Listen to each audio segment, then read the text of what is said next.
Kızılay, Ankara'nın tam anlamıyla kalbi.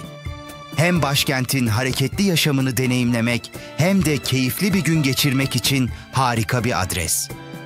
Bu gezimizde Kızılay'ın enerjisini ve keşfedilecek güzelliklerini birlikte yaşayacağız. Hazırsanız başlayalım. Gezimize Kızılay Meydanı'ndan başlıyoruz. Şehrin en yoğun noktalarından biri olan bu meydan her saat canlı ve dinamik. Burada insan seline karışıp Ankara'nın temposunu hissedebilirsiniz. Meydandaki Güven Park, kısa bir mola vermek isteyenler için ideal. Ağaçların gölgesinde oturup şehrin telaşını izlemek oldukça huzur verici. Sonrasında Sakarya Caddesi'ne doğru yürüyelim.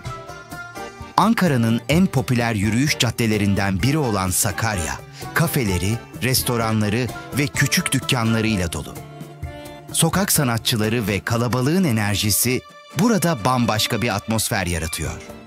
Özellikle akşam saatlerinde bu cadde bir buluşma noktası haline geliyor. Eğer alışveriş yapmayı seviyorsanız Kızılay AVM'yi mutlaka ziyaret edin.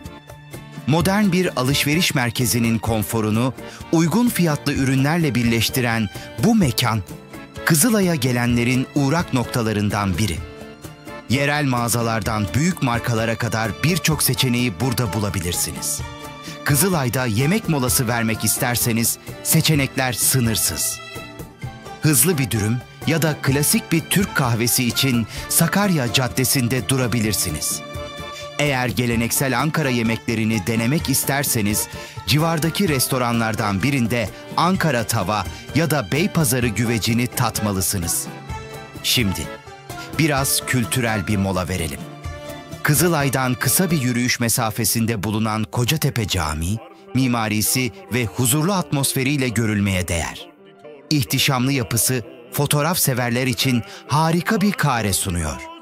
Ayrıca caminin çevresindeki kafelerde kahve içerek bu eşsiz yapıyı seyre dalabilirsiniz. Gezimizin son durağı ise Mithat Paşa Caddesi. Bu cadde, Kızılay'ın daha sakin ve şık tarafını temsil ediyor. Kitapçılar, butik mağazalar ve şık kafeler arasında keyifli bir yürüyüş yapabilirsiniz.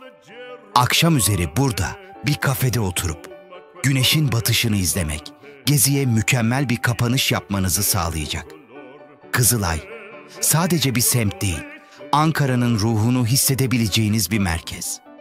Şehir hayatının enerjisini, kültürel dokusunu ve samimiyetini bir arada sunuyor.